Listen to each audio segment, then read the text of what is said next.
retired. So he feels a little left by himself because he doesn't have any company, because his company's over there. Oh, yeah. And so he's feeling a little lonely.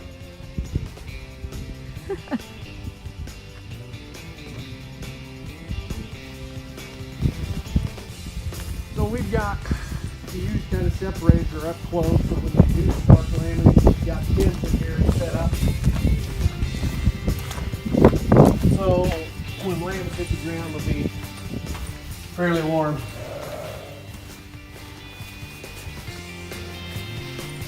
Hey Jay! Going well? Where are you? There you are. Now you're playing peekaboo.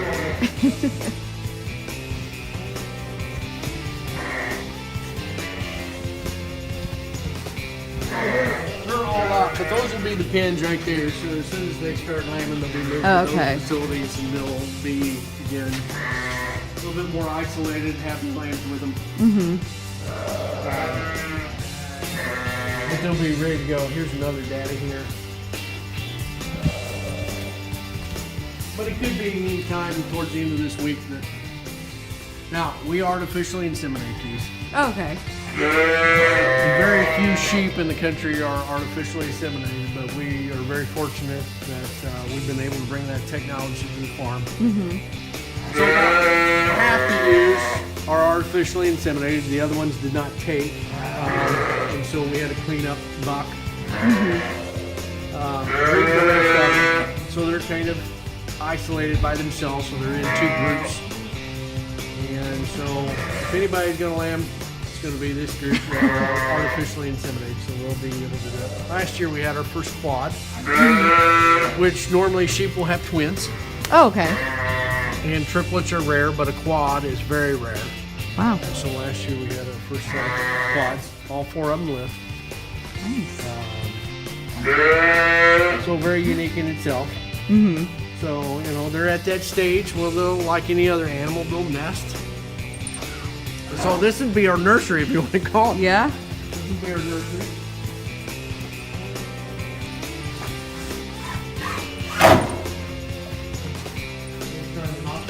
Wind down in there, right? Yep.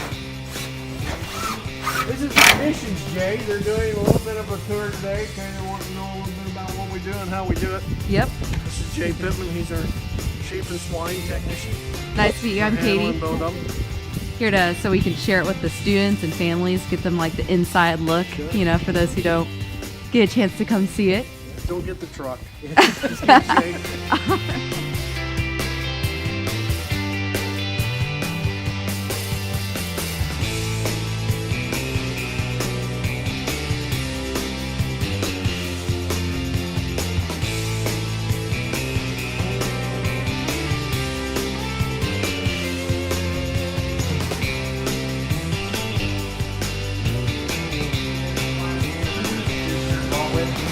Dr. Cooper works with a lot of our honors kids too. So as you can see, some of it are still starting to sprout. He just planted this on Friday, so we're talking 3 days. You're starting to see some germinations coming up. So it's real interesting. So we're not trying to take acres away. What we're trying to do is just add more productivity to our soil. So we're trying to increase. As you know, well, I can 6-7 months out of the year, the soil's not even good. So again, I have a lot of faculty that have different interests, and so we have a brand new horn instructor, and so he's working on some hydroponics. So all of these tomatoes are in a soilless medium, so this is just perlite, and then every 30 minutes they're fed. And they're fed right through that tube. So they'll get a dose of water and nutrients every 30 minutes. These were just planted right before Christmas. Oh, wow. They were about this big right before Christmas break. And so we've got both of these are hydroponically raised. We're also looking at, these tomatoes will be darker in color because of the antioxidants. We're going to do some research on a richer tomato, richer in color. and look at the antioxidants associated with it. We're also integrating a little precision ag because we're going to be looking at light spectrum to this. We're looking at actually how healthy is the plant as we're raising it. So we actually taking some soil temp. We're trying to get around 70 degrees where you can see we're right about at that. This greenhouse is a little bit different because we got the tables are movable. As you did. We also have a brand new robotic spray chamber. This is this device right here. Again, this is not something the university bought. This is something that we used our own funds for. Students are able to put their trays of plants in here. We can tell the computer exactly how much of a dose we want for each one of the pots that we put in here, and it will give the exact dose for each pot as we put in there. The beauty of this is we're limiting the exposures of students to chemicals as well. And so a lot of research has been done because we know we can precisely put the right dose on each one of the plants. Because if I spray it in here with a hand sprayer, you're not quite sure what's happening, but in this chamber right here, we're able to give the exact dose. And we're also doing a lot of research with weeds that are chemically resistant. And because that's a trend too. So we're looking at growing food hydroponically. We're looking at weeds that are chemically resistant. And we're doing a lot of research for that because again, we're having weeds that once you spray it, they won't die. Yeah. And so we've got to be able to continue to do work on that as well. So we're doing a lot of that type of research here.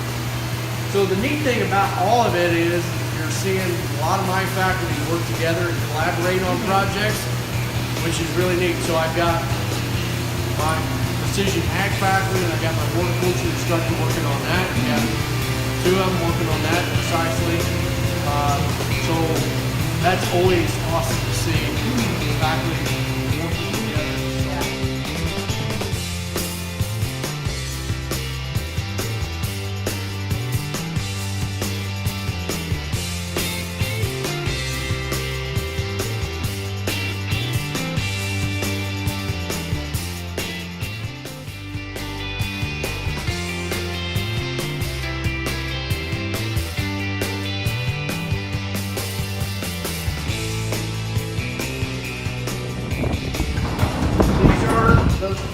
Again, the sires, the dads, and we're trying to predict what their offspring will be. Okay? So what we're trying to do is gather that data. So we have 6 pins. And again, we do not own these bulls, but the nice thing about it is you can see that they're fairly well groomed. We'll take you down.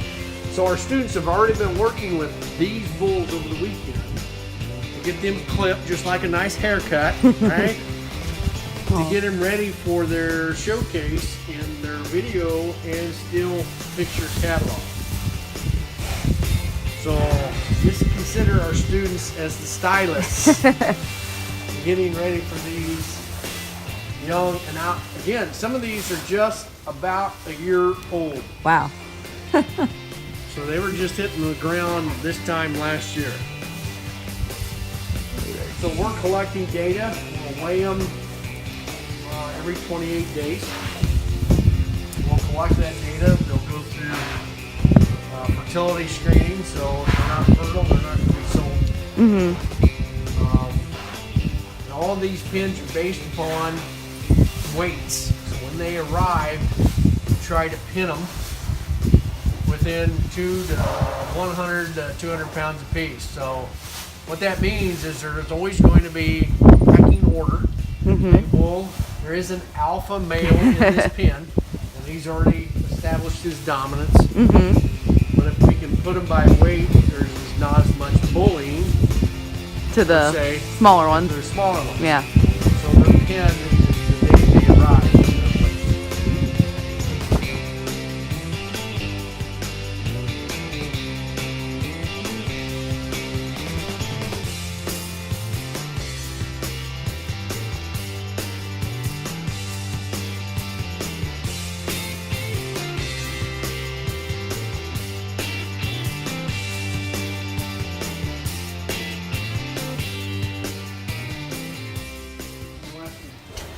we've got Wisconsin, Indiana, Iowa, Missouri, and Illinois producers that have bulls in this test. We have 74 on test right now.